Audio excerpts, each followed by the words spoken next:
Capítulo 1, no qual nosso herói se apaixona, 2 meses antes.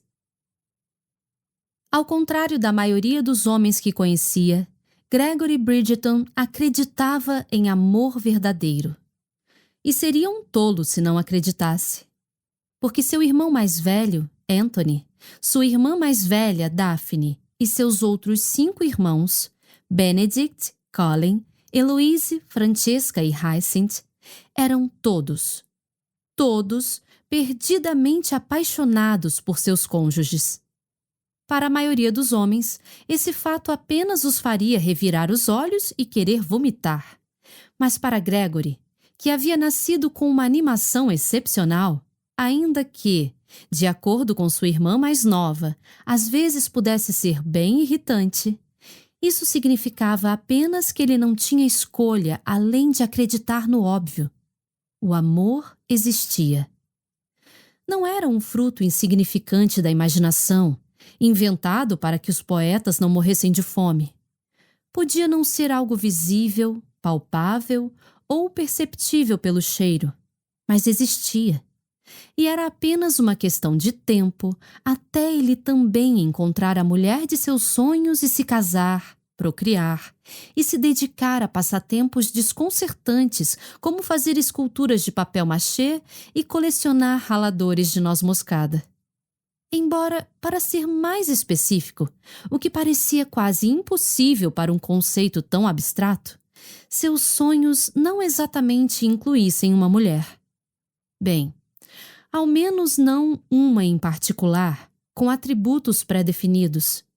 Gregory não sabia nada sobre essa mulher que deveria mudar sua vida por completo, transformando-a no exemplo perfeito de tédio e respeitabilidade.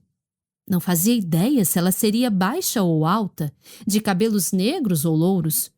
Gostava de pensar que ela seria inteligente e teria um fino senso de humor. Mas como poderia saber? Poderia ser tímida ou direta. Poderia gostar de cantar ou não. Talvez fosse uma amazona, com a tez corada por ficar muito ao ar livre. Realmente não sabia. No que dizia respeito a esta incrível, maravilhosa e, por enquanto, inexistente mulher, só o que ele tinha certeza era de que, quando a encontrasse, ele saberia. De alguma forma, ele saberia. Algo tão importante, tão grandioso e capaz de mudar sua vida não surgiria despercebidamente. Chegaria com força total, como um furacão. A única questão era quando. E, enquanto aguardava sua chegada, Gregory não via nenhuma razão para não se divertir. Afinal, um homem não precisa se comportar como um monge enquanto espera o amor verdadeiro. Gregory era, sem dúvida, um homem bem típico de Londres, com uma confortável, embora de maneira nenhuma extravagante, mesada, muitos amigos e um senso de responsabilidade bom o suficiente para saber quando deixar uma mesa de jogo. Era considerado um bom partido no mercado de casamentos, ainda que não estivesse exatamente no topo da lista. Os filhos mais novos nunca atraem muita atenção. E era sempre procurado quando as senhoras da alta sociedade precisavam de um homem solteiro e respeitável para equilibrar o número de convidados em seus jantares. Isso fazia sua já mencionada mesada render um pouco mais, o que era sempre uma vantagem. Talvez ele devesse ter um objetivo definido na vida, algum caminho a seguir ou apenas algo importante para realizar.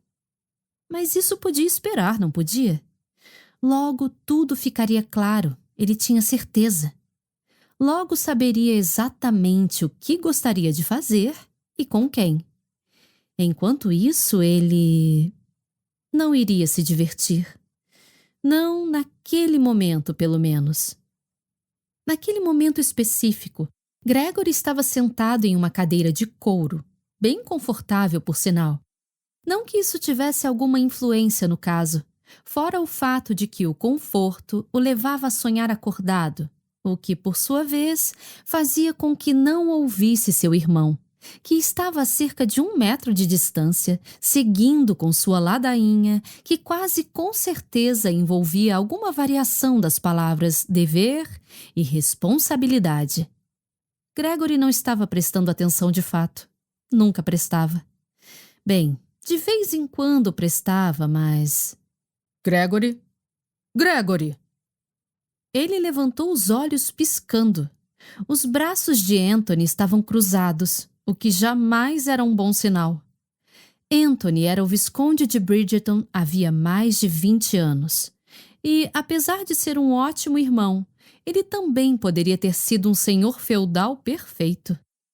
Peço perdão por me intrometer em seus pensamentos, sejam eles quais forem, disse Anthony com a voz seca. Mas você, por acaso, assim, só por acaso, ouviu alguma coisa do que eu acabei de falar? Diligência. Repetiu Gregory, acenando a cabeça de uma forma que considerava suficientemente séria. Caminho a seguir. Exato. Retrucou Anthony, e Gregory se parabenizou pela própria atuação inspirada. Já passa da hora de você dar um rumo à sua vida. É claro. Murmurou Gregory, sobretudo porque tinha perdido o jantar, estava com fome e tinha ouvido que sua cunhada mandara servir refrescos no jardim. Além disso, nunca fizera sentido discutir com Anthony. Nunca. Você tem que fazer alguma mudança. Escolher um novo caminho a seguir. Sem dúvida. Talvez houvesse sanduíches. Ele podia comer uns 40 daqueles sanduichinhos minúsculos naquele instante. Gregory. A voz de Anthony tinha aquele tom impossível de descrever, mas bem fácil de identificar. E Gregory sabia que era hora de prestar atenção. Certo. Falou para ter tempo de pensar no que dizer em seguida. Creio que vou me juntar ao clero.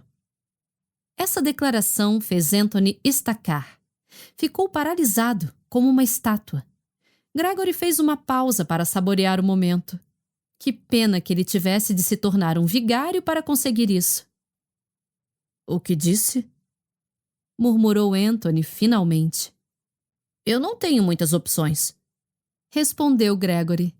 E, à medida que as palavras saíam, ele percebeu que era a primeira vez que as enunciava. Isso, de alguma forma, as tornava mais reais, mais permanentes. Ou me torno militar, ou entro para o clero. E, bem, isso tem que ser dito, tem uma péssima pontaria. Anthony não disse nada. Todos sabiam que era verdade.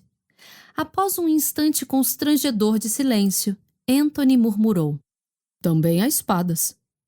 Sim, mas com a minha sorte vou ser mandado para o Sudão. Gregory estremeceu.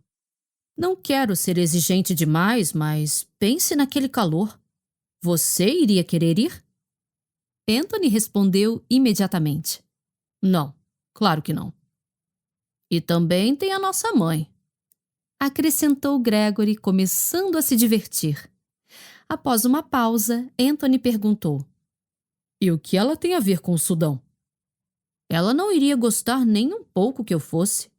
E então você, como deve saber, teria que segurar a mão dela sempre que ficasse preocupada ou tivesse algum pesadelo horripilante com... Não diga mais nada. Interrompeu Anthony. Gregory se permitiu um sorriso interior. Não estava sendo justo com a mãe, que, era importante salientar, nunca alegara ter nenhum pressentimento baseado em algo tão frágil quanto um sonho. Mas ela detestaria que ele fosse para o Sudão, e Anthony teria que ouvir suas preocupações com relação a isso. E como Gregory não pretendia mesmo deixar a costa enevoada da Inglaterra, a questão era irrelevante. Certo. Falou Anthony. Certo.